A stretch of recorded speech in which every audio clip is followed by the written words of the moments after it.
les Berbères sont des Africains. Ce ne sont pas des Européens. Même s'ils sont blancs, ce ne sont pas des Européens. Les Berbères sont d'authentiques Africains. Et l'on connaît très bien leur origine. Les Berbères naissent d'une triple fragmentation qui se produit il y a 20 000 ans.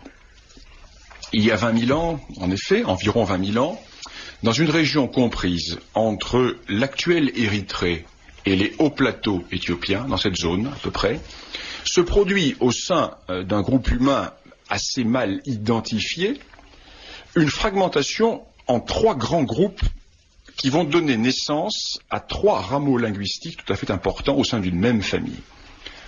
Le rameau proto-sémitique, le rameau proto-égyptien et le rameau proto-berbère. Ces 3 rameaux appartiennent à une famille que les linguistes appellent la famille afrasienne.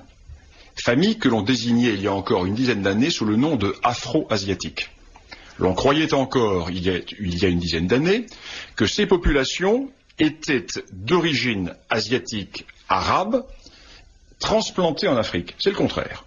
Aujourd'hui, l'on sait qu'il s'agit de populations africaines qui ont colonisé ensuite l'Afrique et le Moyen-Orient. Donc, fragmentation qui se produit dans cette région comprise entre les hauteurs de l'Érythrée et le plateau éthiopien, qui se produit il y a 20 000 ans, et qui va donner naissance à 3 grands groupes. Un groupe qui va franchir la mer Rouge, et qui va donner naissance à toutes les langues sémitiques, l'arabe, l'hébreu, etc. Un groupe qui va remonter le long de la vallée du Nil, et qui va donner naissance aux proto-égyptiens, donc aux langues de l'Égypte ancienne, et le 3e groupe qui va partir à travers la partie nord-ouest du Sahara, qui va coloniser tout le nord du Sahara et toute l'Afrique du Nord. Ce sont les proto-berbères, donc les ancêtres des berbères. Et cet article est fondamental parce que c'est un article qui est basé sur les études génétiques, je n'entre pas dans le détail, de la population égyptienne d'aujourd'hui. Et un système d'analyse sur les haplotypes, qui est très très savant, il faut être vraiment spécialiste pour s'y retrouver, montre que le fond ancien de la population de l'ancienne Égypte était berbère. C'est tout à fait extraordinaire.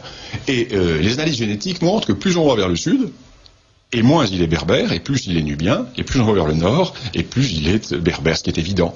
On savait depuis, ce que l'on voyait depuis toujours, l'Égypte était un pays blanc, la Nubie était un pays noir, et les thèses afrocentristes de Cheikh Anta Diop et de Martin Bernal sont pulvérisées par la génétique. Toutes les critiques historiques que nous faisions sont confirmées là par la génétique. C'est une révolution dans l'histoire, je dis bien c'est un séisme dans l'histoire de l'Afrique. C'est un séisme, pourquoi ? Parce que nous avons là, par les études génétiques, la preuve, premièrement, que les anciens Égyptiens étaient des Blancs, mais plus important, qu'ils étaient berbères. Et lorsque je mets en avant l'hypothèse par les apparentements artistiques, par les styles artistiques, de la même matrice culturelle, rassemblant les anciens Égyptiens et les chasseurs nomades du Sahara oriental, eh bien, j'avais vu juste. Et ceci est tout à fait fondamental. C'est une immense avancée dans l'histoire de l'Afrique. Ce qui replace complètement les Berbères au cœur de l'histoire. Les Berbères qui sont là, replacés totalement dans cette histoire de toute l'Afrique du Nord et toute l'Afrique centrale, centre-saharienne, parce que les études de Lucotte vont bien au-delà. Les études de Lucotte montrent que ce fond berbère est encore excessivement important, même en Libye, largement en Égypte, et que l'apport noir est tout à fait secondaire. Par exemple, parmi les haplotypes principaux que l'on retrouve dans la population égyptienne et qui permettent de dire que le fond est ancien, appartenait à telle ou telle population, le fond éthiopien est beaucoup plus important que le fond noir africain. Le fond noir africain ne se retrouve quasiment pas.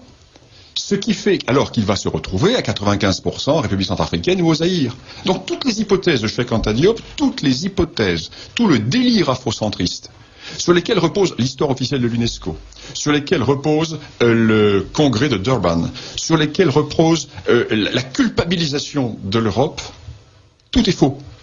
Tout est réduit à néant par la génétique. C'est extraordinaire. C'est une véritable révolution. Tout ce qui a été écrit en histoire africaine jusqu'à la publication de Lucotte du mois de juin dernier est à mettre au panier concernant les origines des populations actuelles de l'Afrique. C'est fondamental. Je n'aimerais pas être à la place des afrocentristes.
Essayons maintenant de savoir ce que sont devenus les rescapés de la catastrophe qui engloutit l'Atlantide. Il ne faut pas compter sur Platon pour cela. Platon n'en dit pas un mot. En revanche, les textes égyptiens, les textes des pyramides, nous décrivent très en détail le trajet qu'ont suivi ces rescapés. Un immense avantage, c'est que les noms géographiques cités par les textes égyptiens sont restés à peu près inchangés jusqu'à nos jours et se retrouvent sur une carte d'Afrique. Les bateaux ont abordé sur la côte du Maroc au cap Rère, qui de nos jours s'appelle le cap Guire. C'est à peu près le même nom. Les survivants ont emprunté ensuite la vallée du Souss. De nos jours, c'est l'Oued Souss. Cette région a pris le nom de Baha. En égyptien, Baha signifie inondation. Et c'est encore son nom actuel. D'ailleurs, une tribu berbère se nomme Aït Baha, ce qui veut dire les fils de l'inondation. Une autre tribu berbère s'appelle Aït Ament, ce qui veut dire les fils d'Amentet. Les survivants arrivent dans la région du Touat. Les textes égyptiens l'appellent le Touat et de nos jours, elle s'appelle encore le Touat. Ils atteignent Gat, traversent le Fezzan en Libye. Ils passent par Djagaboub au nord-est de la Libye et aboutissent enfin au Nil. Et tous ces noms se retrouvent exactement sur des cartes géographiques modernes, ce qui est une preuve formelle de la véracité de leur dire. En conclusion, cette migration, à mon avis, ouvre des horizons insoupçonnés sur le passé de l'humanité. Malheureusement, les milieux universitaires ne montrent pas beaucoup d'empressement à en étudier les détails. À mon avis, voilà ce qui s'est passé. Après le cataclysme, le souvenir de ces événements bien réels s'est estompé et une mythologie s'est constituée. Le royaume des morts, au sens propre, c'est-à-dire Amentet, l'Atlantide engloutie, est devenu le royaume des morts au sens religieux, au sens figuré. Il est frappant que dans la région égyptienne, le Touat était une sorte de purgatoire qu'il fallait traverser avant d'arriver au royaume des morts. Or, la migration des survivants a traversé le Touat, région du sud-est de l'Algérie, avant d'arriver jusqu'au Nil en Égypte. C'est de là que vient cette croyance que à la mort d'un homme, son âme devait refaire d'est en ouest le trajet que ses ancêtres les Atlantes avaient fait d'ouest en est. Et ce voyage se faisait sur la barque d'Isis. Il est frappant à ce sujet que la barque d'Isis est toujours représentée voguant d'est en ouest, ce qui prouve qu'elle ne vogue pas sur le Nil, puisque le Nil coule du sud vers le nord. Si tout cela est vrai, eh bien il faut en conclure que la civilisation qui a influencé les autres civilisations, au moins de part et d'autre de l'Atlantique, c'est la civilisation des Atlantes, dont en fin de compte nous sommes les héritiers.